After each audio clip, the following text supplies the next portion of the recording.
Chase and I got pretty decent amount done. It's taken a long time just to get here. And yeah, we definitely didn't film like 10 hours of this. Like Chase is using his fingers to count, oh boy. 13 and a half hours worth of shit. So far, yeah, and we're not even, we're like 60-70% done. But anyways, what we decided to do, and we'll probably have Joe make us a bracket once all this is done, but the PCM is pretty much gonna sit over here, fuse box is here, and we just had to, I mean, it looks like crap on camera, but it's a lot better than it was. If you guys know these Gen 3s, because of the direct injection and being a newer car, there's just harnesses everywhere. So this one fuel injector harness, we gotta extend that one, but this main harness for the passenger side is just gonna sit like that. And then this harness, it'll be tucked against the wall. We just need some P-clamps. That one's actually gonna stay behind the engine. If you guys know, this harness actually goes in front of the engine typically, but since I don't have power steering or AC, we put it on the back side of the engine, and then we're just gonna have to extend the headlight harness, which Chase is pulling through, and a couple of other plugs. Map sensor I think comes on that side. And then all the ones on this side, we only have to extend a few, like the throttle body one, and I think the headlight one will reach on this side, and then we have the O2 sensor comes through on this side as well. But yeah, we're making a lot of progress. We're trying to get a lot of this done. We have enough of it done where Joe can start working on some fab work, but we had the wheels off yesterday, or one wheel off, because we're working in that corner. There's a decent amount of wires tucked back there, but we'll be okay. So we're just trying to clean this up as much as possible, get some of it tucked down in there, and hopefully in the next video or two you guys will see, start on some of the fab work. You guys can see how we're gonna lay everything out. But as far as wiring, we're getting a decent amount done.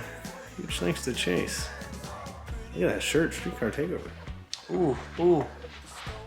Boy. Look, I got mine on too. Shout out Chase Lock. Shout out Chase for the t-shirts. But yeah, so we're making some pretty good progress. I had to order, I'll show you guys on the next video or video 2 whenever it comes in, but since we're deleting the direct injection, instead of running 2 regulators, now I only run 1.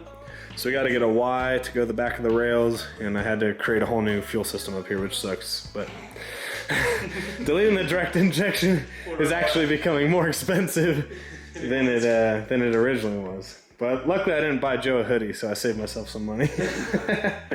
Minus what you've already paid for. Yeah, you know, so. But yeah, so the regulator that goes over here, that was for the direct injection side, because direct injection's over here. So we ended up deleting all that. So that line would come into this rail, but now that's no longer there. So now we're gonna do a Y on the back, and then these two actually return back to the regulator here, and then it'll return back to the fuel cell. So, and now I'm poor. But we're gonna make some moves here. And maybe we'll win some races and make like 500 bucks back, but whatever. That's not what it's about, Chase. It's about the build, having fun, and racing. Oh God, it's still a mess in there. All right guys, so little update. Last night we got a decent amount of the wiring done. We started looking at, again, mounting intercooler and turbo, because now we're at the point where Joe's ready to start. Actually, better put my seatbelt on for safety. And so this damn truck doesn't beep at me. So Joe's actually at the point where he's gonna start working on actually mounting the intercooler and mounting the turbo. That's probably the hardest part, is getting those two things mounted. You know, it's a lot of weight, it's out in front, and there's not very much space. Like right now when you look at the engine bay, there's a ton of space in the front, but we have to remember that we still don't have a radiator in there. So in order to fit all that, we kind of have to be mindful of, you know, where the exhaust routing is going to go back to the headers, because that could take up space, where the radiator needs to go. You know, if we can make turns, you have to think. Joe's really good at thinking ahead, because I just look at him like, well, that should fit there, but he's like, yeah, you know, this pipe, the center line radius is only 4 inches, so we might not be able to make that turn, you know, without doing a ton of pie cuts. So there's only certain things you can physically do back there based on angles and degrees and the way everything fits. So that's what Joe's working on, or we started working on last night as we did the wiring. Chase and I are almost done with all the wiring, and then we'll have to extend a few wires, but we've pretty much got an idea of where we want everything. We just gotta secure some stuff, crimp some terminals, and then, like I said, extend a few plugs. a little update on TX2K, because I haven't been putting that in the title, and that's just because I really don't know if it's possible to make it. There is a lot of stuff left. Now, the fab work from Joe, it could be done by then, but there's a ton of like little things that still need to be done. We still got to mount the fuel cell in the back. We got to do the anti-roll bar in the back, which doesn't take long, but it's still time consuming. I still don't have a drive shaft. I had to order, I talked about last night, having to order all the new fuel stuff because of deleting the direct injection. I got a notification this morning that stuff might not be here this week because they're waiting on a few fittings. So there's all that, plus we, you know, fabbing up the whole entire turbo kit, fabbing up the front end to be supported by the new front end, because fabbing up the front end to be supported by the new front end, that doesn't make sense, but you know what I mean. Like, we have to make tabs and bars that come off of the tubed front end to support the bumper and support the fenders, because we removed everything in the front that typically held that. So there is a ton of work. I'm running into Bangkok, Tokyo right now because I'm getting Joe lunch, so I'm trying to win him over, you know, schmooze him over so you can finish my car in time. Food is acquired. Gotta keep your fabricator happy. So yeah, as I was saying, is 2K possible? Everything would have to line up just perfectly. So, you know, I'm sure we could do, you know, I've got a ton of fittings, Joe has a ton of things. I'm sure we could make a fuel system work for TX2K. The drive shaft, obviously I can't get the one that I'm gonna order because it just won't come in time. So there's a local place here that could make one. It won't be the lightest drive shaft, but it'll work. It'll have what I need on it. It's fairly inexpensive, so that's possible. I don't know what this guy's doing. Okay, thanks.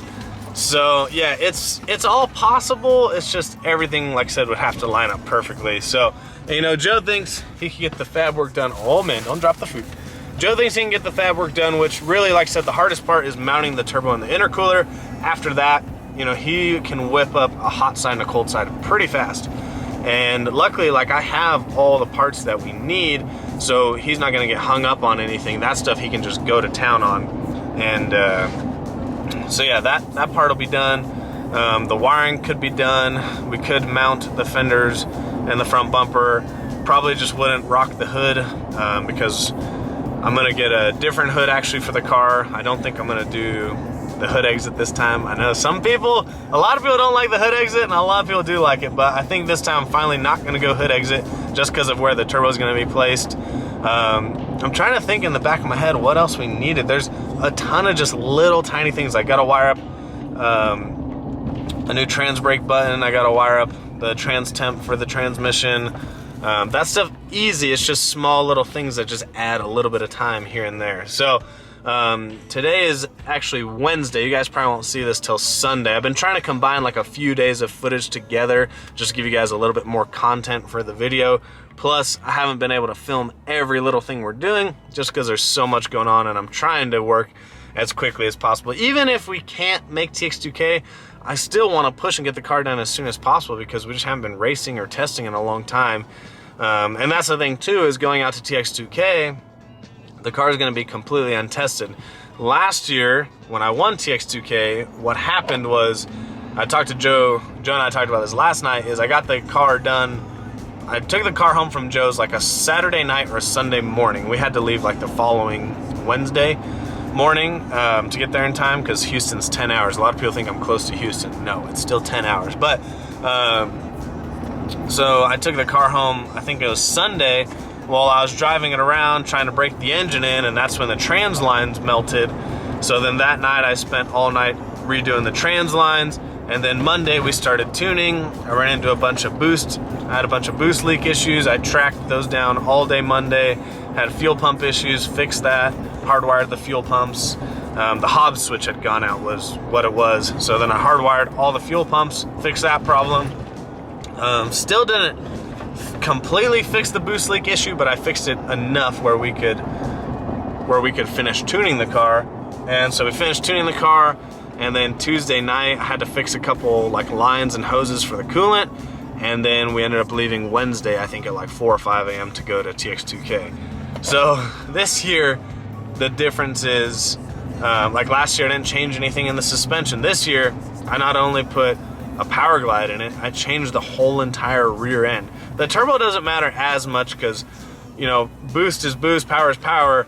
Yeah, the car's gonna make more power on less boost, but I could figure the ramps out pretty easily. I'm not too worried about that. I'm more worried about the suspension is completely different in the back. I've never had a straight axle car, and we don't know how the straight axle is gonna act in this car, you know, with the weight of it. So it's gonna be, you know, starting from completely scratch. You know, we have a couple like base adjustments to go off of, but we're starting from scratch. So the car is gonna be untested. I'm gonna go out there, and first thing we're gonna be messing with is the damn suspension, trying to figure out how to get it to work correctly so we can get down the track and not embarrass ourselves in Houston. So that's the only problem of like pushing the car to get it done, is it's still untested.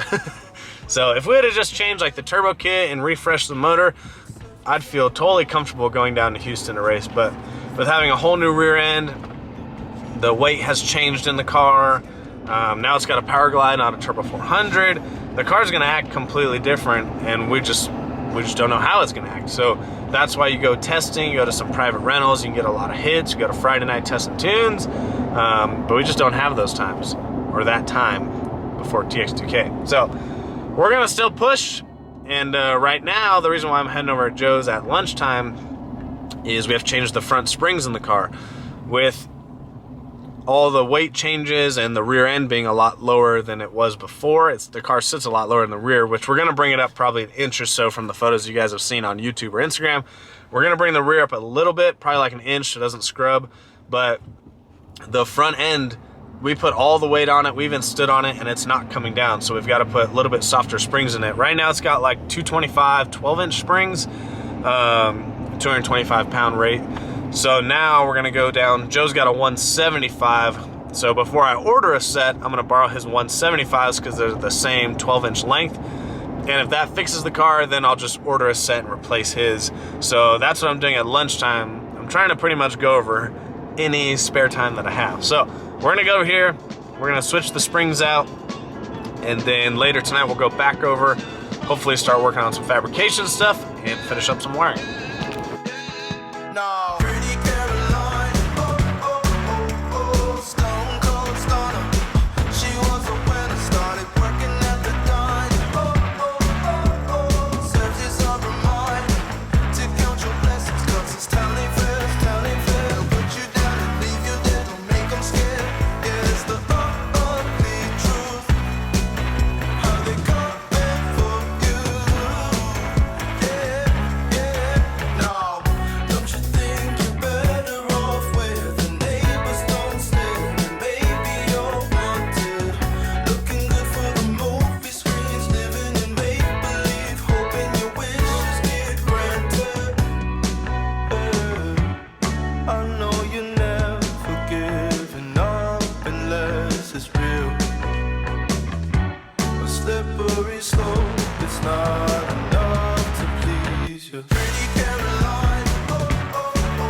So we got the front done. Bumper's just kind of hanging out right now. Don't worry about that. But got the front springs in. Sits a lot better than it was before. It was kind of way too high in the front. So the front's sitting a lot better.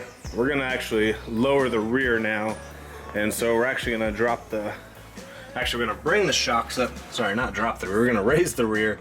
We're gonna bring the shock mounts up one bolt hole and see if that gets us where we wanna be, to be nice and level, but still have a nice stance. But dang it, it just tucks so nicely.